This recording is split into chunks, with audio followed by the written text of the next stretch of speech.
नमस्कार, मैं हूं शशि तुषार शर्मा और आप देख रहे हैं चुनावी खबरों पर आधारित हमारा खास बुलेटिन। सबसे पहले आप दिन की बड़ी चुनावी खबरों को संक्षेप में जान लीजिए, जिसके बाद हम आपको बताएंगे कि ये खबरें खास हैं क्यों और इनके राजनीतिक मायने क्या हैं। छत्तीसगढ़ की 20 और मिजोरम की 40 विधानसभा सीटों पर आज वोटिंग का क्या हाल रहा है, आपको बताएंगे। छत्तीसगढ़ में वोटिंग के बीच पीएम मोदी और प्रियंका गांधी की रैलियां भी हुई हैं और दोनों ने कैसे एक दूसरे पर निशाना साधा है, इसकी भी जानकारी देंगे। राजस्थान में किसके मुख्यमंत्री बनने की हो रही है भविष्यवाणी, इसके बारे में भी आपको बताएंगे। क्या केजरीवाल जेल जाने की तैयारी कर रहे हैं, इस सवाल का जवाब भी हम ढूंढेंगे। और ओवैसी को कांग्रेस ने क्यों याद दिलाया है उनका जुड़वा भाई, इसकी भी चर्चा होगी। आइए अब इन तमाम खबरों को विस्तार से समझ लेते हैं। छत्तीसगढ़ की सबसे पहले बात कर लें। 20 और मिजोरम की 40 विधानसभा सीटों पर आज वोटिंग वहां हो चुकी है। छत्तीसगढ़ में हिंसा की छुटपुट घटनाओं के बीच मतदान आमतौर पर शांतिपूर्ण रहा है। खबर लिखे जाने तक मिजोरम में करीब 70% मतदान की सूचना है। वहीं छत्तीसगढ़ की 20 सीटों पर औसत मतदान रहा है लगभग 61%। कवर्धा में 63, राजनांदगांव में 62, कांकेर में 68, कोंडागांव में 69, बस्तर में 65 और कोंटा में 50% मतदान हुआ है। सुकमा में नक्सलियों ने वोटिंग में खलल डालने की कोशिश की थी। नक्सलियों ने बूथ संख्या 195 पर फायरिंग कर डाली, जिसके बाद सुरक्षा कर्मियों ने वहां पर मोर्चा संभाला। मिजोरम में हो रही वोटिंग में एक रोचक वाकया ये देखने को मिला है कि जब सीएम जोरामथंगा मशीन के खराबी के चलते पहली बार में वोटिंग नहीं कर पाए, थोड़ी ही देर बाद वो दोबारा से पोलिंग बूथ पर पहुंचे और उन्होंने अपना वोट डाला। सुनवाते हैं आपको क्या कहा है जोरामथंगा ने। Today you will not vote. So why? So what were? Because the machine was not working. I was waiting for some time. But since the machine could not work, I said that I will visit my constituency and I will vote after the morning meal. मंगलवार को voting के साथ ही 5 राज्यों में विधानसभा चुनावों की औपचारिक शुरुआत हो चुकी है और इसके अगले साल होने वाले लोकसभा चुनावों का सेमीफाइनल माना जा रहा है इसे। छत्तीसगढ़, राजस्थान और मध्य प्रदेश में बीजेपी और कांग्रेस के बीच है सीधा सीधा मुकाबला। वहीं मिजोरम और तेलंगाना में मुकाबला त्रिकोणीय है, इसीलिए सभी पार्टियां चुनाव में पूरा जोर लगा रही हैं। देखना भी ये होगा कि 3 दिसंबर को नतीजे आने के बाद सत्ता किसके हाथ लगती है और कौन कुर्सी से दूर रह जाता है। मंगलवार को छत्तीसगढ़ की 20 विधानसभा सीटों पर यहां वोटिंग हुई है। वहीं राज्य के अन्य हिस्सों में प्रचार का शोर रहा है। प्रधानमंत्री नरेंद्र मोदी ने सूरजपुर और कांग्रेस महासचिव प्रियंका गांधी ने बालोद में जनसभाओं को किया है संबोधित। पीएम मोदी ने मुख्यमंत्री भूपेश बघेल पर निशाना साधते हुए कहा कि उन्होंने तो महादेव को भी नहीं छोड़ा। कांग्रेस पार्टी को आदिवासी विरोधी बताते हुए उन्होंने आरोप लगाया है कि कांग्रेस ने द्रौपदी मुर्मू के राष्ट्रपति बनने में तमाम अड़ंगे लगाए, लेकिन बीजेपी ने उनकी एक भी नहीं चलने दी। वहीं बालोद में प्रियंका गांधी ने कांग्रेस की गारंटियों को दोहराया है। अब दोनों ही बयान आपको सुनवा देते हैं। नरेंद्र मोदी ने कैसे निशाना साधा है और प्रियंका गांधी ने किस तरीके से अपनी तमाम बातें रखी और तमाम गारंटीज के बारे में एक बार फिर से जानकारी दी। कांग्रेस ने उन्हें रोकने की, उनके अपमान की इतनी कोशिश की आप कल्पना नहीं कर सकते हैं। लेकिन आदिवासी समाज की बहनों को ये सम्मान भाजपा ने ही दिया है। साथियों, जब केंद्र में कांग्रेस की सरकार थी तो उसे लगता था कि आदिवासियों के लिए पैसे खर्च करना मतलब गड्ढे में पैसे डालना। तो कांग्रेस पार्टी ने तय किया है कि प्रति एकड़ 20 क्विंटल धान खरीदा जाएगा। पहले शायद 15 था, अब इसको बढ़ा के 20 किया है। धान की कीमत 3200 रुपए प्रति क्विंटल तक बढ़ाई जाएगी।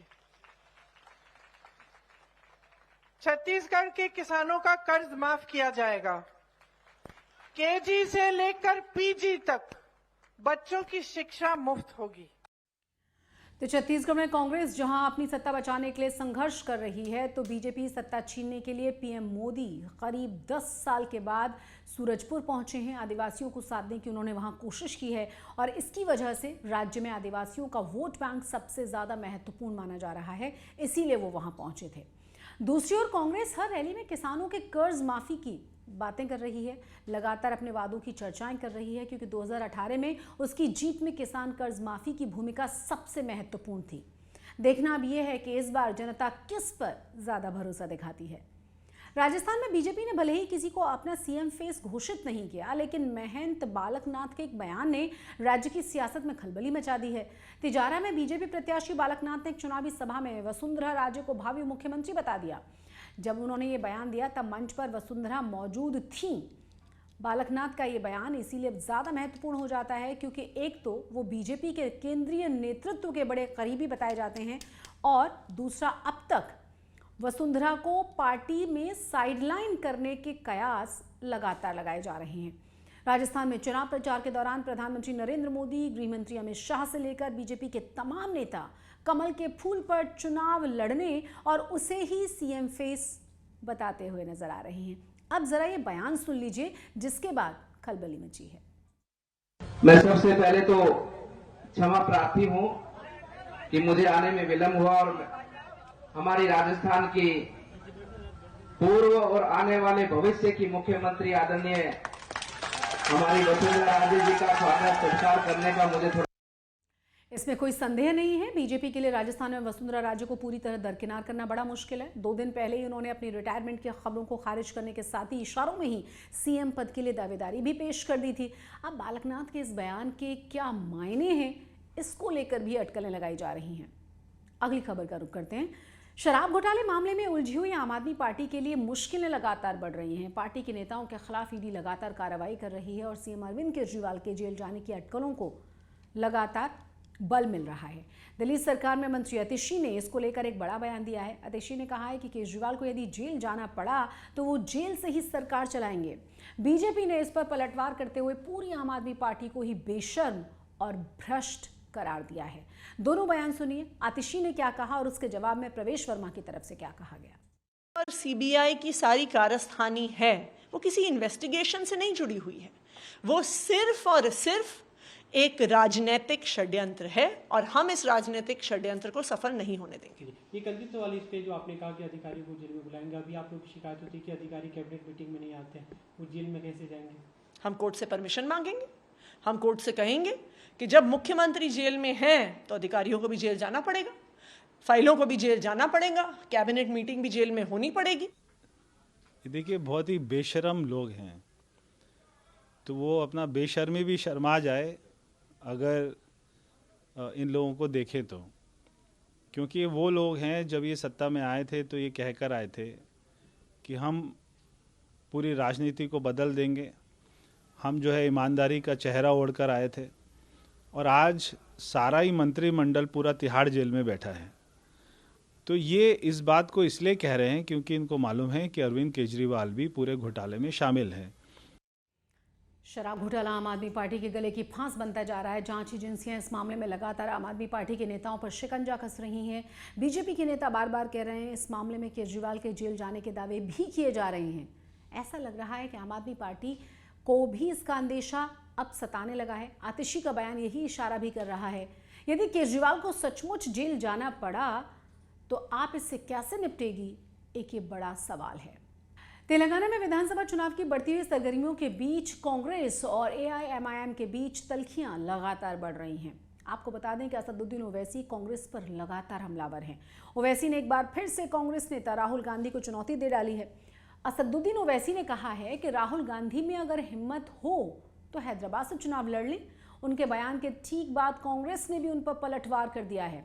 कांग्रेस ने कहा है कि अगर ओवैसी अपने जुड़वा भाई बीजेपी के कहने पर इस तरह के बयान दे रहे हैं, सुनिए जरा किस तरीके से ओवैसी और प्रमोद तिवारी ने एक दूसरे पर निशाना साधा है। कांग्रेस पार्टी का जो उम्मीदवार है, जो कांग्रेस पार्टी है, बल्कि इनका जो यहां पर एक साहब आए हुए हैं जो अमेठी में इलेक्शन हार गए, अपने बाप दादा नानी का सीट हार गए और हैदराबाद को आकर मजलिस पर इल्जाम लगाते हैं श्रीमान राहुल गांधी, जिनको जनियोधारी कहते हैं कांग्रेस के लोग। तो श्रीमान ने कह दिया कि मजलिस कितनी पैसे लिए, तुम इलेक्शन तो हार गए स्मृति ईरानी से, स्मृति ईरानी से तुम्हारी क्या डील हुई? मैं तो नहीं लड़ा वहां पर। अब सोच रहा हूं कि अमेठी जाऊं 2024 में, तुम लड़ो तो सही। अरे मैं तो ये खुलकर कहा हूं कि यहां पर आकर इल्जाम लगा, हैदराबाद में मजलिस का मुकाबला हैदराबाद की पार्लियामेंट की सीट से करके दिखाओ मुझसे। तुम यहां वहां जाकर पुकारते हो, हैदराबाद की पार्लियामेंट की सीट पर मुकाबला कर लो प्यारे।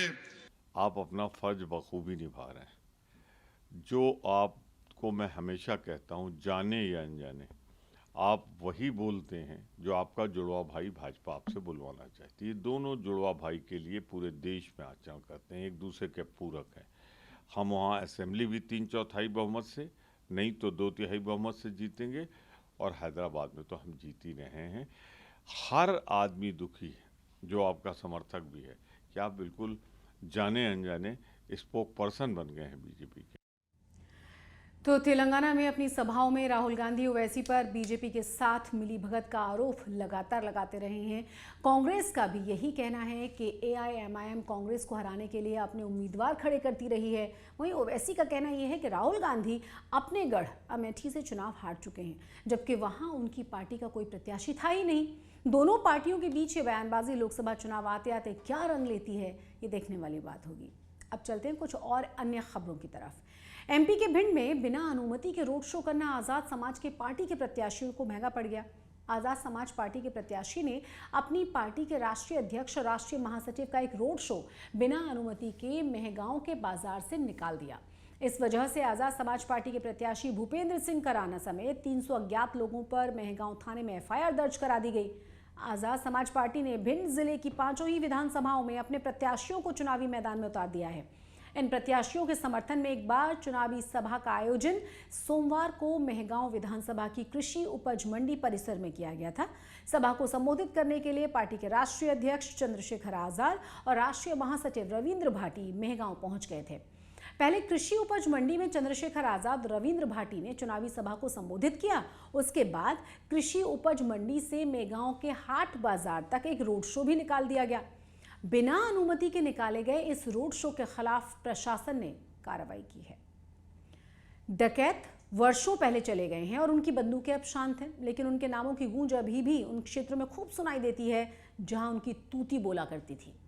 मध्य प्रदेश में चंबल के बीहड़ों और विंध्य क्षेत्र में कभी डकैतों का राज चला करता था। इस इलाके में फूलन देवी, गब्बर, मलखान सिंह, पान सिंह तोमर, ददुआ जैसे डकैतों के नाम काफ़ी हुआ करते थे।